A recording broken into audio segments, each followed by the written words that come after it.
Monica is the author of four poetry collections, most recently From, which was awarded the Anisfield Wolf Award and was a New York Times notable book and best poetry book of 2023.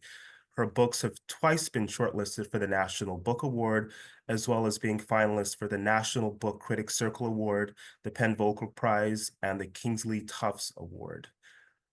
She has also been awarded the Levinson Prize from the Poetry Foundation, the William Carlos Williams Award of the Poetry Society of America, a Guggenheim Fellowship, and fellowships from the Library of Congress and Stanford University. A former constitutional lawyer, she is a member of the curatorial collective, the Racial Imaginary Institute, and is a professor of English at UC Irvine. Monica, once again, it's a pleasure to have you here to have this conversation with you. And it'd be wonderful to hear some of your work.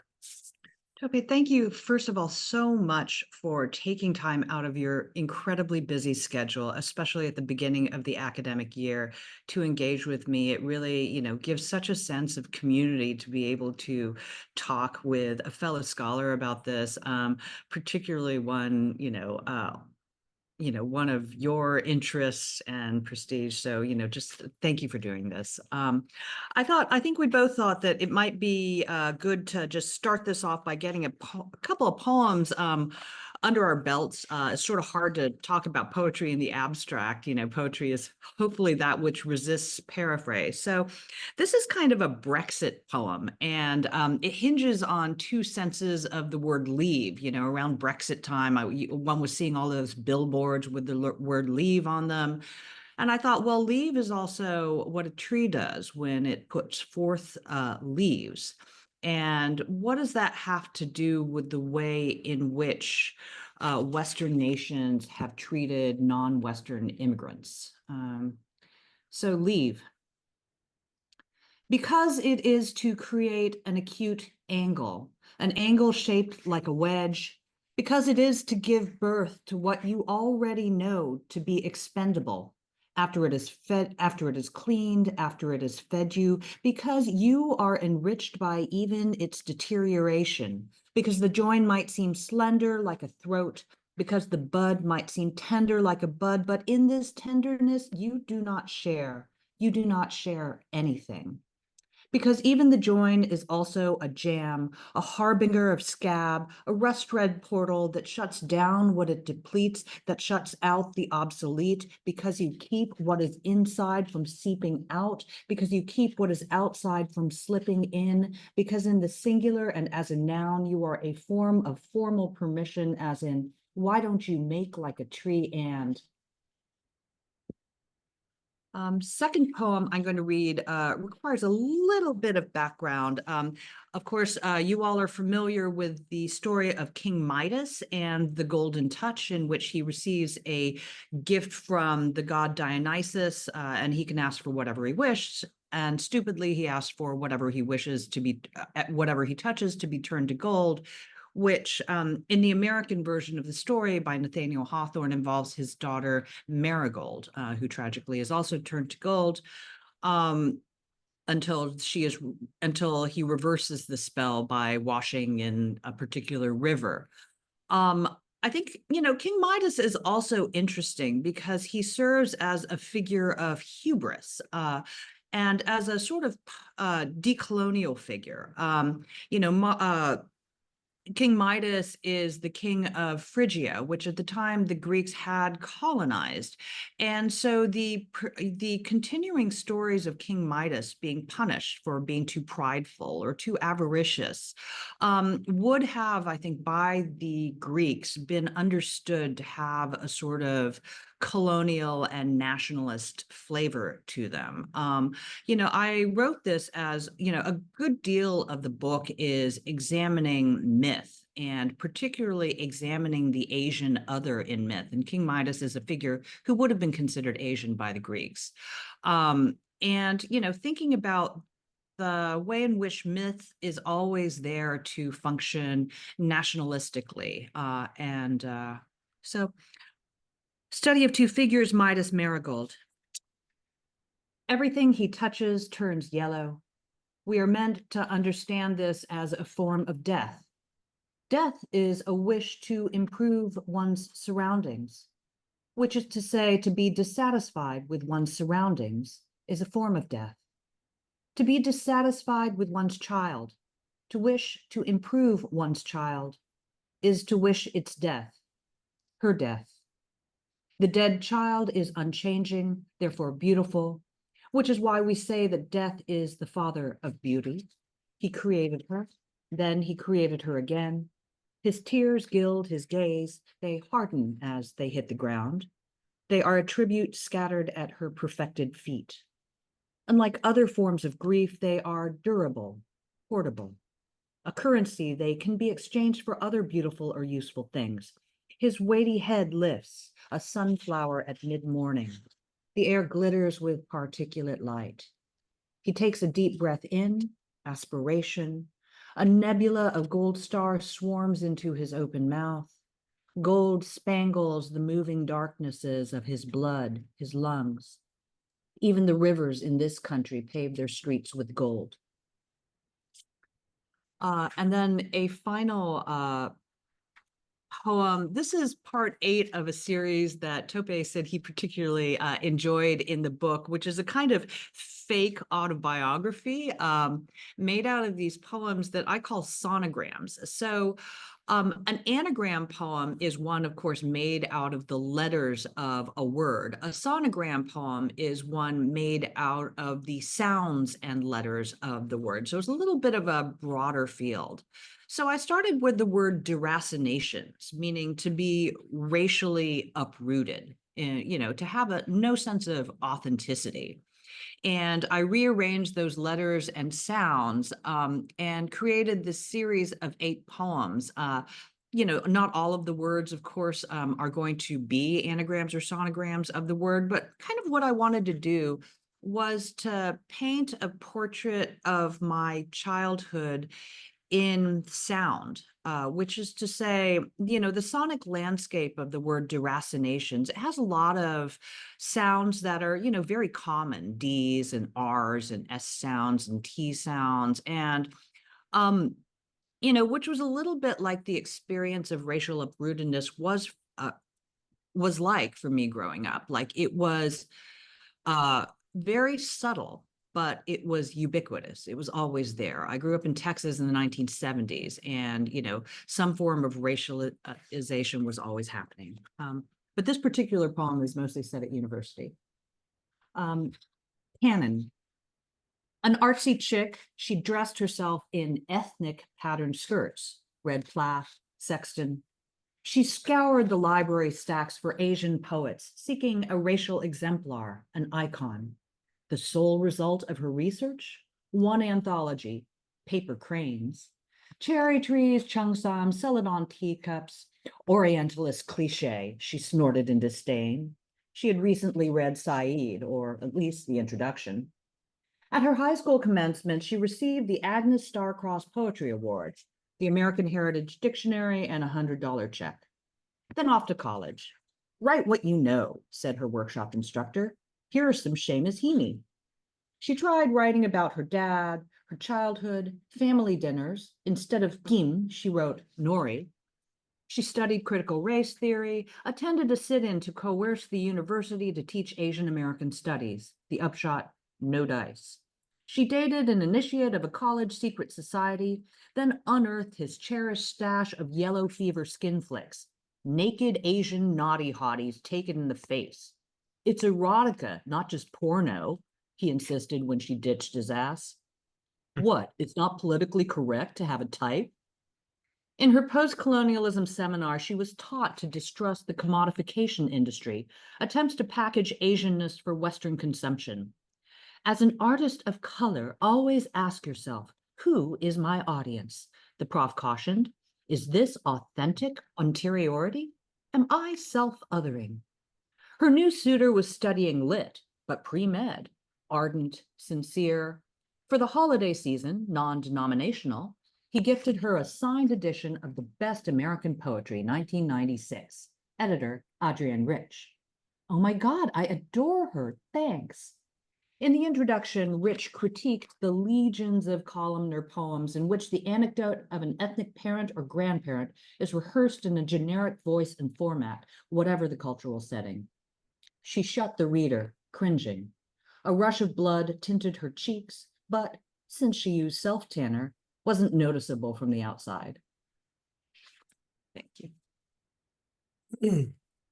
Thank you so much for those poems. And I, as you said, really enjoyed this book, really enjoyed the kind of force and humor that's present in that last poem you just read.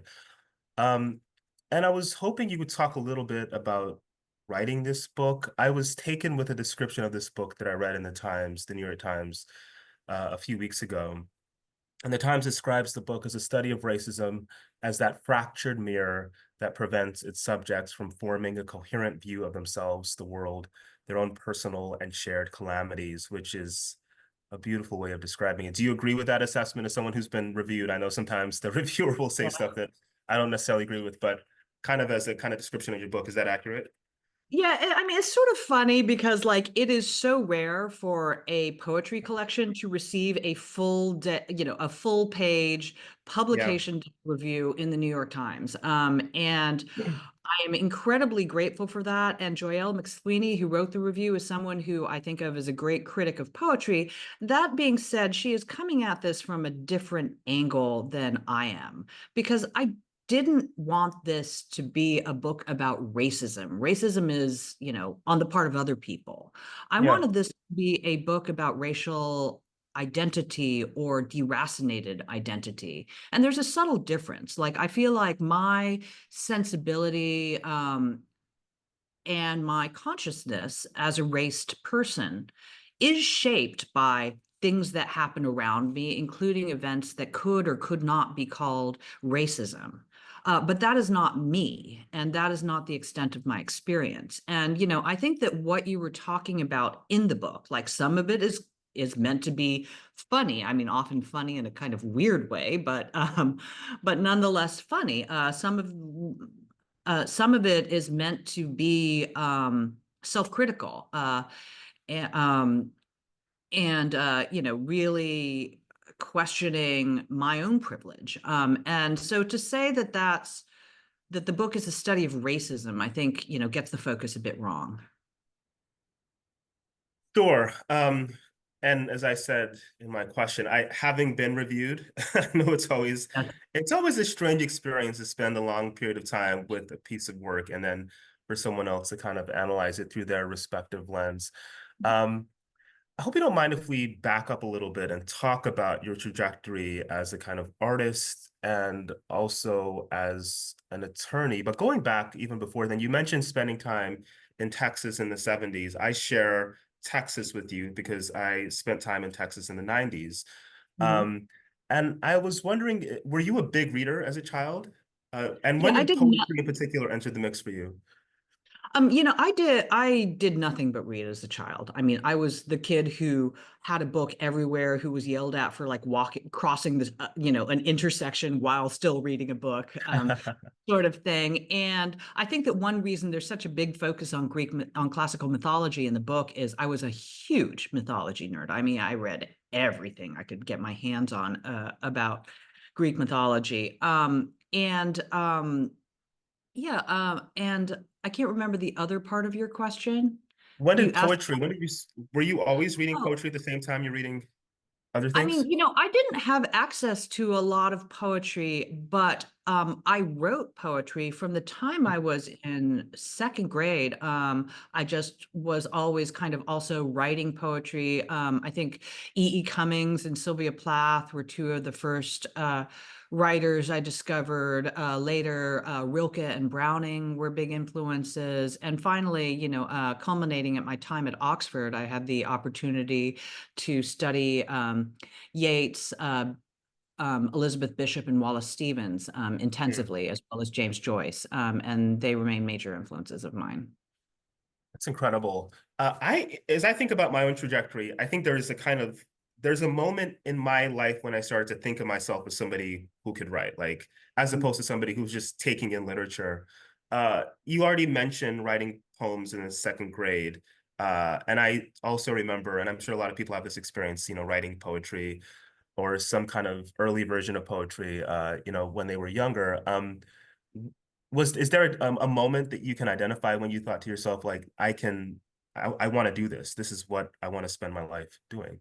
Yeah, I think I had been sort of backing into that conclusion for a long time, and I think my time at the Rhodes was central to this. I had always also intended to be a lawyer, and that wasn't something that I defaulted into. That was something I actively wanted to do from quite a young age. And so when I went to Oxford, I picked University College for it, UNIV for its focus on legal studies, particularly jurisprudence, where it has a historic, which is a historic strength of the college. And I started off reading law. But then after one term, I was thinking, this is going to be sort of repetitive and not really in a way that's going to give me some sort of, the sort of critical distance that I'd hoped for, because I had planned to go to law school in the States following. And I was like, well, why should I just do the same thing twice in a row? Let's do something different. And when I was an undergraduate, my parents had refused to contribute to my college education if I majored in anything in the humanities. So I said, okay, well, this is my fellowship. I get to do what I want. And I managed to transfer into the MPhil in English and specializing in moderns. Uh, and so that was kind of one decision that I had made along this path. But really, I think the decision happened when I was already in law school. And, law school is kind of like an immersion in a language. Like for the first year of it, you just really cannot, you have no room in your head for anything else. And I stopped writing or even thinking about writing entirely for the first time in my life. And I was absolutely miserable. And I was thinking to myself, well, what is the point of pursuing this career if I feel just cut off from some essential part of myself? Surely there must be some way to do this, um, to do this concurrently.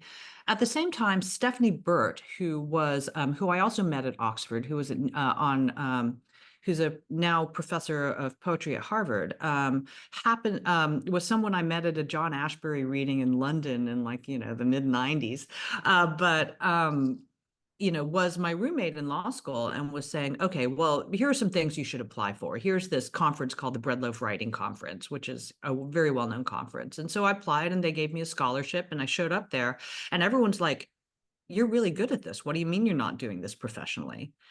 And I think it took other people telling me, like, you are doing this at a professional level. Like, you should consider this as an alternative career path. And I didn't know what that was going to look like.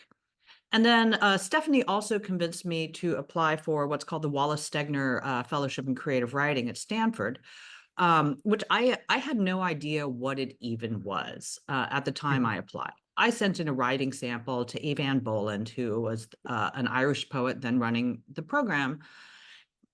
They didn't require letters of recommendation. I just sent her a writing sample and thought no more of it. And then I get this call saying, oh, well, you've won the fellowship. And and so at that point, I had already accepted a clerkship with a federal appellate judge, which you do not turn down a clerkship. But I did turn down the clerkship. The judge actually called the dean of my law school and said that she would never hire anyone from my law school again.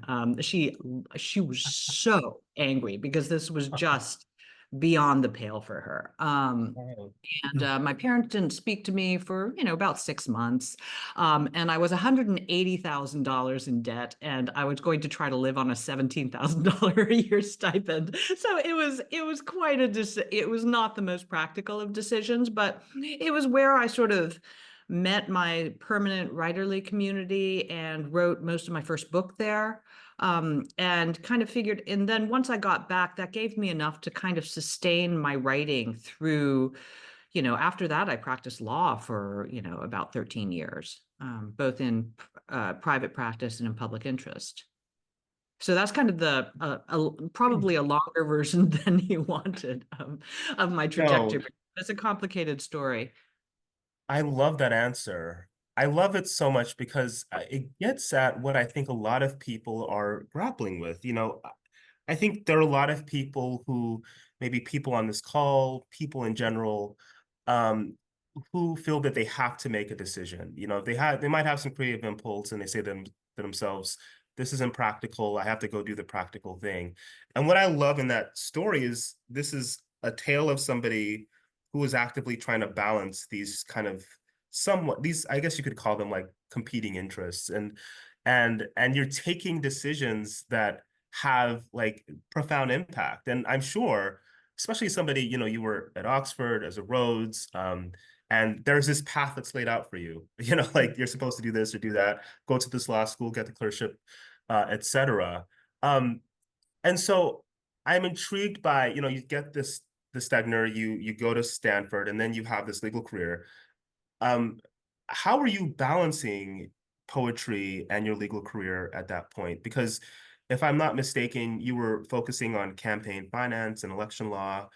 I think A lot. yeah, Yeah. in first 9 years of my career, I did intellectual property litigation, and then the next five I did like campaign finance reform and voting rights. Okay. Uh, and maybe first 8 years I did IP litigation.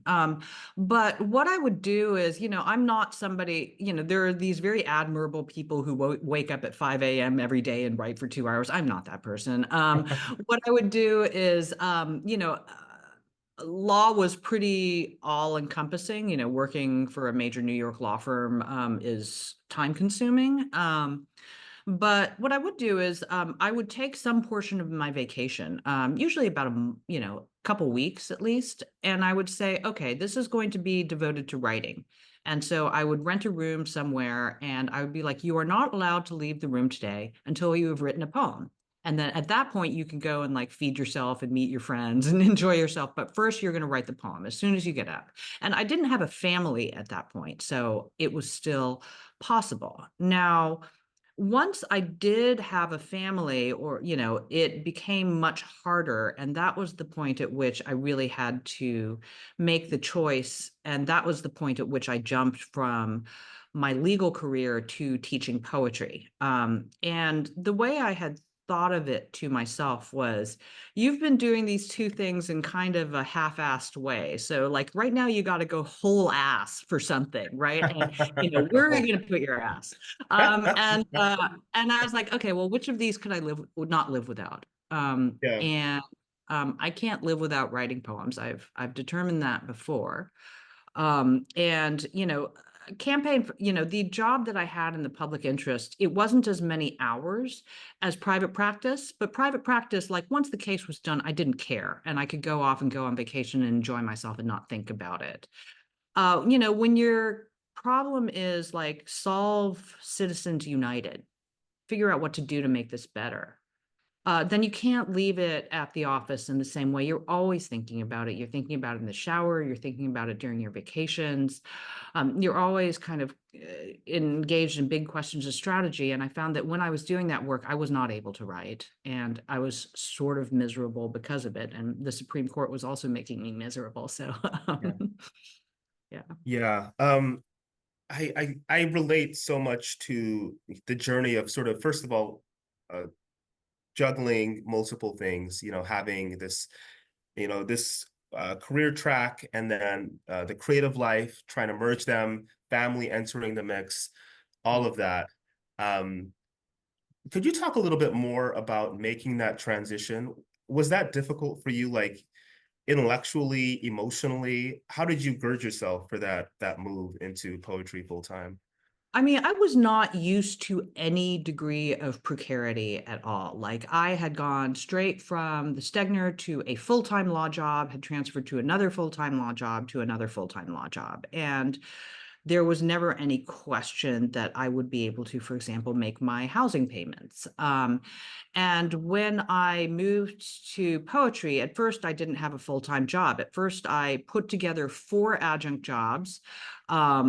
To make to make enough money for the first year. And then I put together five and eventually six adjunct jobs per year, or six adjunct, to do it for a couple years. And then luckily Princeton, like, hired me as a full-time lecturer. So that was at least full-time, but it still wasn't tenured. And I never knew when they would decide, oh, okay, your contract is up, or budget cuts require that we shrink the department or something like that. That was always a possibility.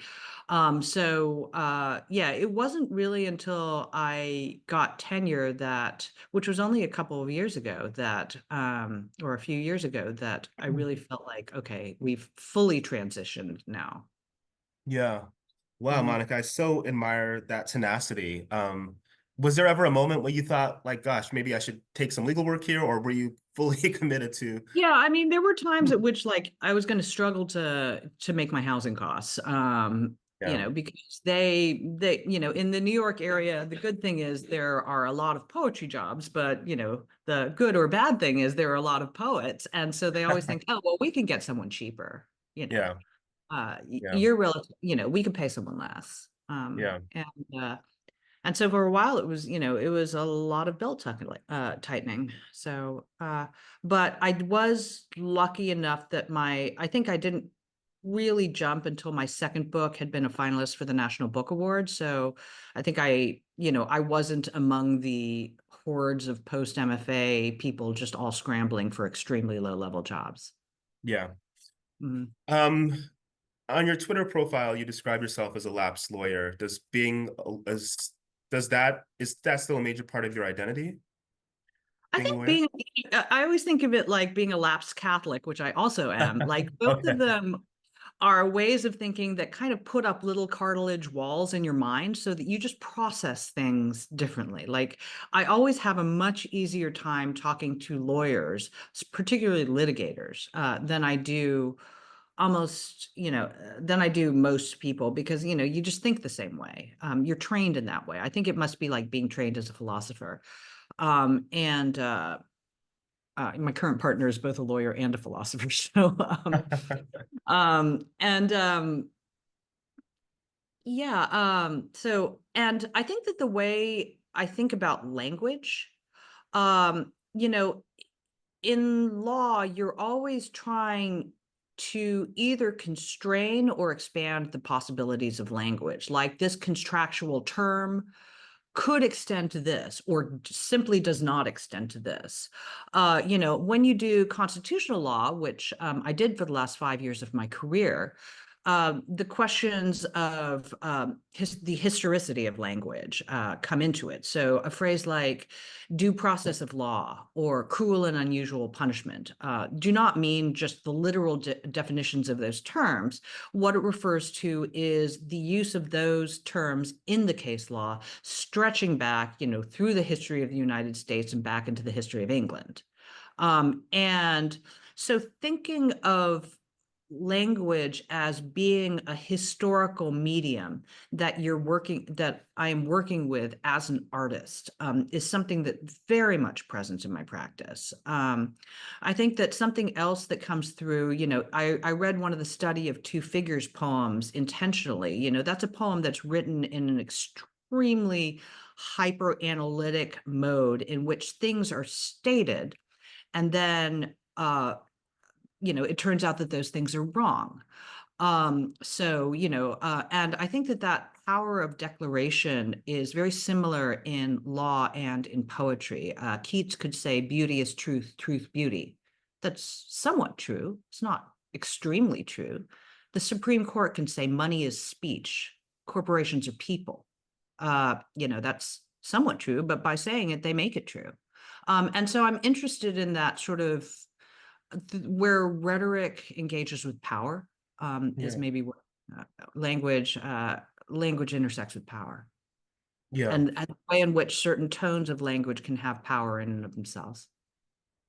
That's all deeply fascinating. I'm interested too in, you go from this career where you are, I guess you could say, fighting the world's fight. You're doing incredibly important sort of social justice work, I suppose you could say, and certainly work that is interested in making the world a better place for people. Mhm. Um, and then you transition to becoming a full-time artist.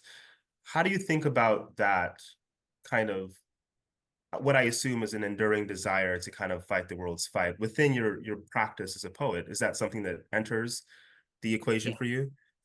Absolutely. And, I engage in literary activism, but it is not the same as direct legal activism. I mean, when I Yeah. was a public interest lawyer, I could sue somebody. Like state of Mm. Ohio stops counting certain ballots, I can sue the state of Ohio. I don't have that power now.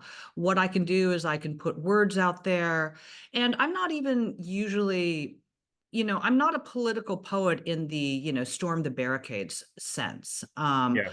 I'm somebody who's like, we need to think about things differently. We need to reorient ourselves. And what I can do is think about, but what is nice about the literary world is that there is a great deal of community and community building. And a lot of people are influenced by literary communities that verge over into the political. Yeah. Case in point, a lot of the focus of this book was on trying to think of a way in which Asian American Asian American identity can take account of anti-Blackness, can take account of it, I think, both in the way that American and global history is structured and kind of has features dynamic interplay within groups, to think about it in the context of racial positioning, but also to think about it in terms of the racist and anti-Black attitudes that have been that have been instilled in the Asian community, and ways in which to work against that. And I have been approached by a number of you know people from various groups to talk about that, to kind of bring that message out. And, that's going to start in literary communities, but, perhaps members of those literary communities then have a wider reach than I personally have. All I can do is do the work and put it out there, and you have less direct control about what happens to it. Yeah. It's really a fantastic book. Let me put up my copy here. I've enjoyed re-engaging with it over the past few weeks here. Um, I'm also interested in what you just said about like kind of the relationship between like sort of Asian Americans and Black Americans and that concept, the idea of race. And you're also, as I mentioned at the outset, you're a member of the Racial Imaginary Institute. Um, I think I may have read somewhere, Monica, that you described your last book as your kind of goodbye to the legal profession, if I'm not mistaken. And I think it was an interview actually with maybe a Rhodes Women's Network or something. I came across that quote. Um, I was just wondering how you would describe your kind of trajectory as an artist. How is it that you decided to kind of focus on these sets of issues and and is it sort of like, does it come from an intellectual place? Like, okay, now I want to take on this subject, or is it kind of a more feeling inside and poems kind of cohere around the feeling or something else entirely? I mean, I think as you mentioned, I'm in a curatorial collective called the Racial Imaginary Institute, which was founded by Claudia Rankin and features, other thinkers like Kathy Park Hong and Noir Alcidir, and it's and LaRon Brooks, and it's I think I started this book immediately after the 2016 election. Mm. And I was engaged in a lot of thinking with the Racial Imaginary group about, I mean, our first show was called On Whiteness, about the positioning, about the palpability of white dominance, but also how the possibilities of racial solidarity. And thinking that the way in which racial groups, I think, are positioned is completely unhelpful. They get in a, there's this sort of what we call the oppression Olympics dynamic, where it's like, Right. okay, our group has suffered less than your group. So, you know, and then, your group has suffered less than this group. And it's just, it's unhelpful because it doesn't really get anywhere. And what helps is seeing the way that Asian Americans have often been deployed as kind of scabs or wedges or buffers against other racial groups. For example, the importation of Asian laborers to drive down the wages of emancipated African Americans during Reconstruction, at the dawn of the American labor movement. Again, the importation of first Chinese and then Japanese and Korean workers to undercut, to act as scabs to undermine the labor movement, and the way in which in which Asian Americans were brought to this country, in large part as the tools of racial capitalism, and how that kind of filters down to where we stand today. I think that that's people know nothing about Asian American history in general. It's Yeah, not. And a lot of the work in this book I had to research independently. There are no books on it.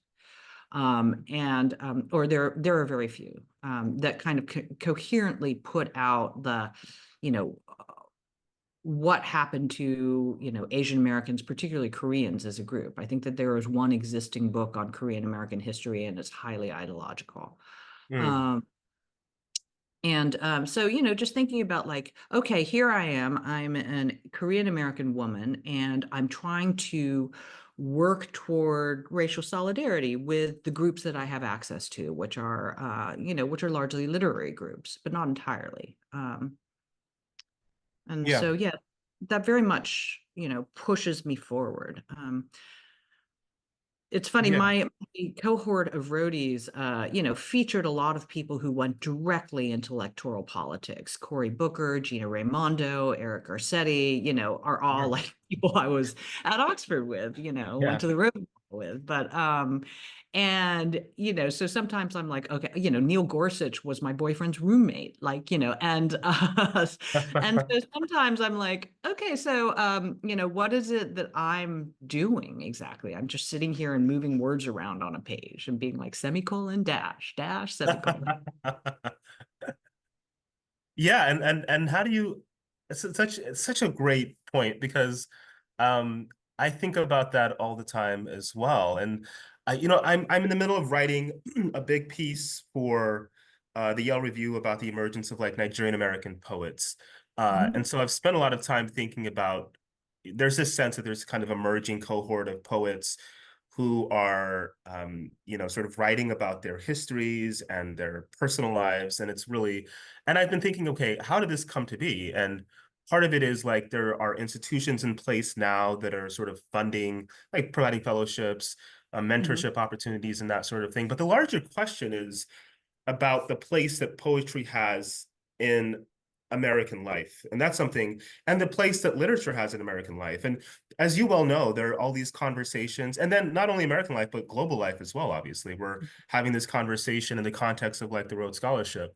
Um, I'm wondering how if and how you think about that question. Like, there are a lot of people saying that, either literature is not as important as it once was. There are other things that are competing for our attention. There are others who say, no, no, poetry still has this really incredibly important place. There's still a sense that if you have a massive like event with lots of people, you bring in a poet to kind of offer a kind of, sort of secular benediction or something to get us all in the moment. How do you think about the function of poetry at this moment in history? Yeah, I mean, I think that there's poetry, capital P, poet laureate style, give the benediction at give the secular Sure. benediction at the gathering sort of thing, which is Yeah. frankly a thing that I hate. Like, I feel like I'm like, Okay. the entertainment or something, and I try to avoid those events. But Sure. then grassroots poetry, right? Yeah, yeah, And particularly the increasing interest in spoken word, the sort of conjunctions with hip hop. And, that's a lot more what poetry used to be. Like, yeah, in 11th century high-end Japan, where, people were passing poems around the court, and one of the essential requirements of a courtier was their ability to both write in terms of compose, but also write like physically, have, calligraph, poems was considered like an essential requirement of not just culture but leadership. In the Roman Republic, poets were constantly, penning verses and then putting them up in the forum. And I think that social media has served a really interesting function because poetry started to become fancy, started to become upper class with the advent of publishing, when it ceased to become sort of an art form that was spread primarily orally, right? When it ceased to become an oral tradition. But what social media does is it takes the power away from the gatekeepers. So now when my students come to me, my undergraduates, they say, "Oh yeah, I saw this poem on TikTok. I saw this poem on Instagram," and I say, "Fabulous!" Like that's I love that people care enough about poetry to share it, right? And I get a lot of the poems that I read from other poets sharing work on Instagram. I love it. I learn Yeah. about things otherwise would never have learned about had I, relied upon the apparatus of 30 years ago, which is, looking at the slim volumes of verse, sitting on a bookshelf and, in a bookstore, and not having any idea where to start. And so many more students are engaged with poetry. They look up to figures like Amanda Gorman. And, the key for me is to preserve that interest and not let the academy kill it. Yeah. I was not trained as an academic poet. I was trained in public policy and then in law. Mm. And I feel like um, people are intimidated by poetry because they've been taught by their teachers or their professors that they have to use a very specialized or technical vocabulary to talk about it. And Sure. I try to tell them, look, if you can talk about a movie, you can talk about a poem, Yeah. right? Talk about a TV show or a song, you know how to talk about a poem. Here, here. Mhm. Yeah.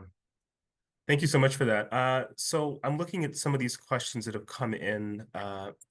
Please feel free to drop any questions into the question and answer function in the chat. Here's a question. Hi, Monica and Tope. Thank you so much for this conversation. I have three questions. First, how did you begin publishing your poetry in newspapers such as the New York Times? Was it a byproduct of your work being incredible that they reached out to you, or did you seek out these opportunities? Mhm. Actually, the first poetry publication that I had was at Oxford, with PN Review, which is, I think, the magazine imprint run by Carcanet Press, which is sort of the a venerable poetry publisher in the UK. And a friend suggested that I send to them, and I did. And the publisher of Carcanet became a friend, published more of my work, and now is, I think, with my fourth book, has become my UK publisher. But I mean, I don't send, I think that at this, like, I think at this point, I only send poems to people who ask me for them. I don't send them out. And like, like the New Yorker will ask me for poems, or the New York Times when they have published me. And um, so I'm afraid I'm not terrifically helpful with regard to how to get published these days. One doesn't start with the New Yorker. The New Yorker takes poets who already have a reputation. But there are so many journals. Adroit Journal is one of my favorites, who publish like emerging writers in conjunction with much more established writers and do a lot to promote their writers. Starting at like the undergraduate stage onward. Mm. Great. Second question is, were there any other professions you considered as you figured out what you wanted to do aside from the law?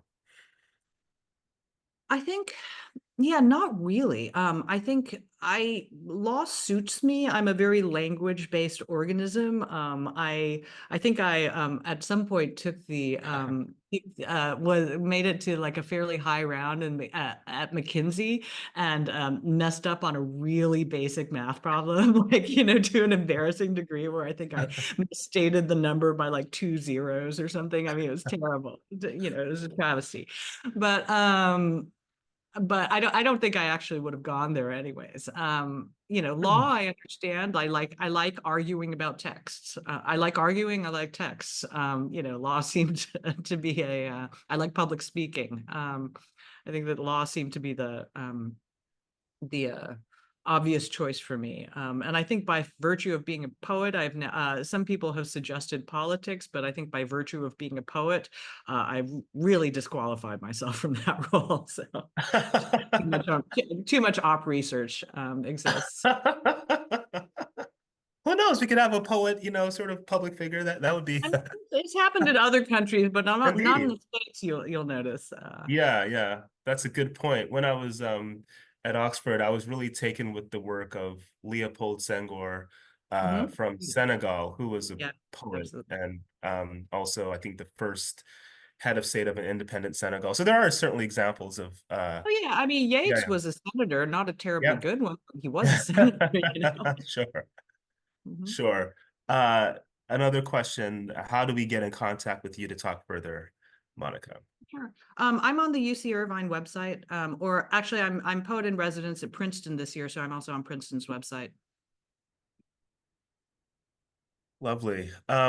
So as folks, I guess, think about the questions they want to ask, let me ask you about uh, so you just published a book, I guess, last year. Are you now in the process of thinking about the next collection, or how does that look for you as you begin to sort of collect work and think about Yeah, what I to do? think in the process of thinking is a sort of, generous way of describing it. I Sure. mean, I let myself go fallow for a while after a book Oh, comes out. And in particular, right now I've started a new job, new relationship, and I had a ludicrous number of events for the previous book. I think I had about 60 or 70 that involved flying across the country. I have an absurd number of frequent flyer miles at this point.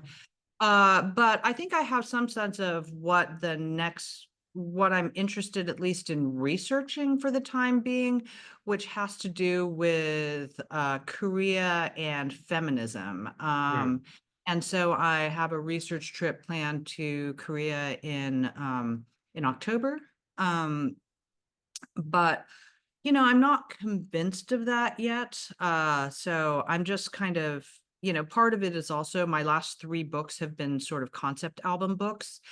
And, it'd be nice just to sort of, rather than having a big project, just to sort of open myself up to the poetics of the everyday in a Yeah, way that I haven't as much in the last couple of books, at least.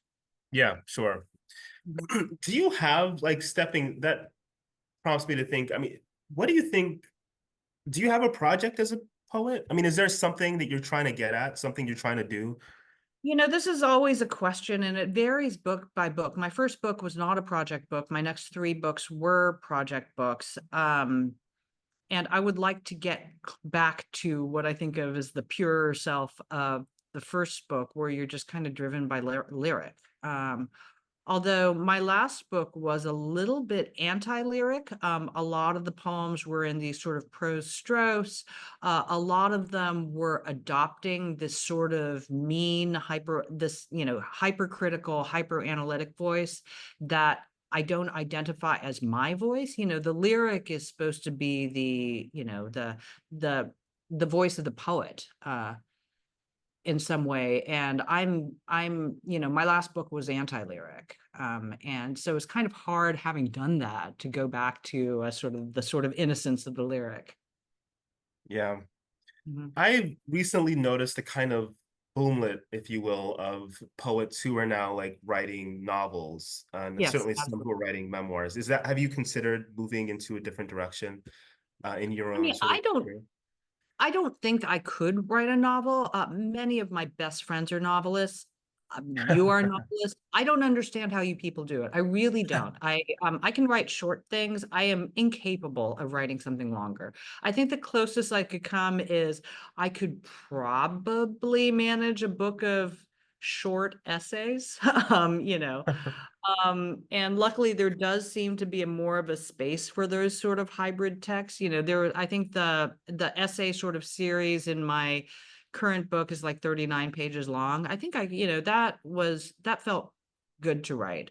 It didn't, for a while I was trying to be a legal academic, and I had a fellowship for a couple of years, and I was churning out these like 30,000 word, things, and it was just killing me. I hated everything about it. I hate writing long things.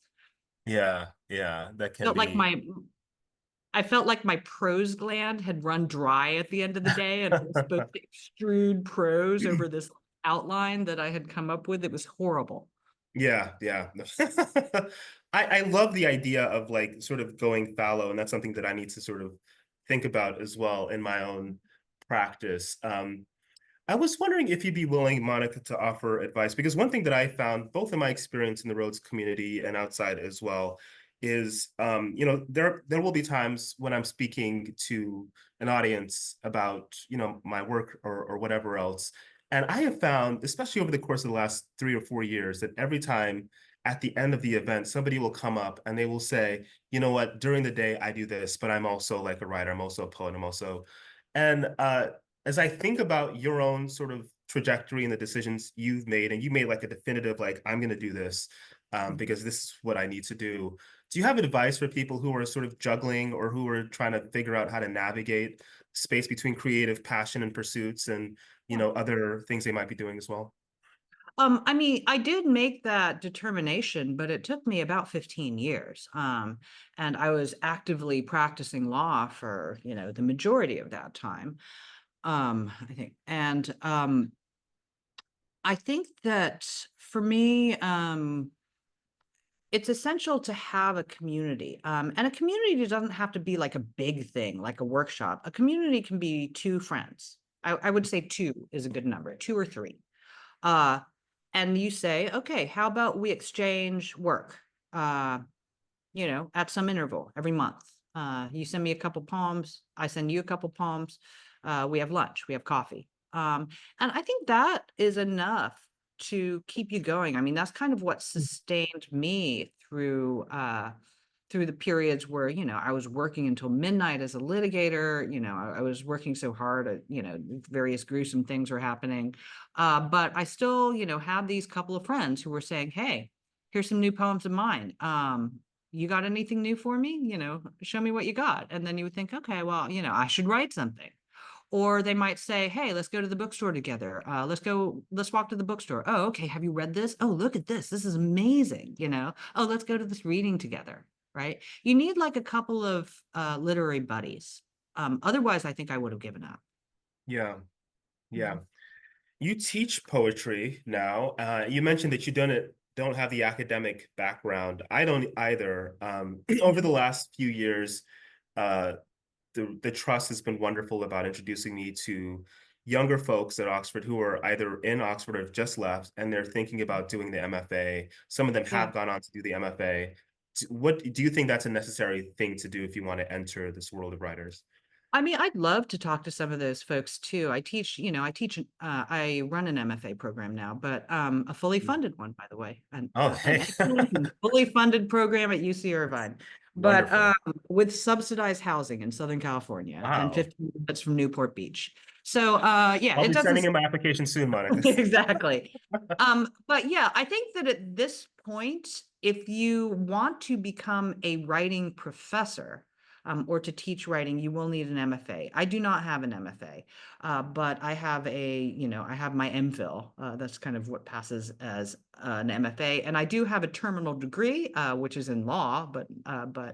But I still like I walk into all of my first days of classes at UC Irvine, and I'm like, I just find it hilarious that I'm an English professor. I mean, I go to my meetings with my colleagues. I'm like, I have no idea what you're even talking about. Like, I'll nod and smile. And yes, clearly we need to hire somebody to fill in that subdiscipline of whatever it is that you study. You know. Yeah. Um, I'm very interested to learn about it. I've been teaching the sort of literature classes that they will allow me to teach. I'm not going to be teaching Shakespeare anytime soon, I can tell you that. But Yeah, I teach as well, and I don't have an MFA. And I think all the time about like, so there are people in my classes who desperately want to become writers, Yeah. And they look at me and they say, you don't have the MFA and you've done this. And I'm wondering if there's a pathway. And I always tell them that I had a very difficult sort of journey and perhaps Yeah. made harder by the fact that I wasn't part of this kind of professionalized community of writers, the networks and everything else. And the I Rhodes mean, I think Scholars, that, yeah, Yeah, please. I mean, I think that the MFA is very, very helpful for having not so much who you study with, although that is helpful, but because you have a cohort. And I did the Stegner Fellowship, which gave Yeah. me a cohort of peers who are the people I talk to about my work, which is fantastic. And also, I had my master's degree in Oxford, which also helped. I don't take well to mentorship, so it didn't really hurt me that I didn't have a mentor, but I did have those peers. Now, an MFA does not have to be like you spend 2 years in Iowa.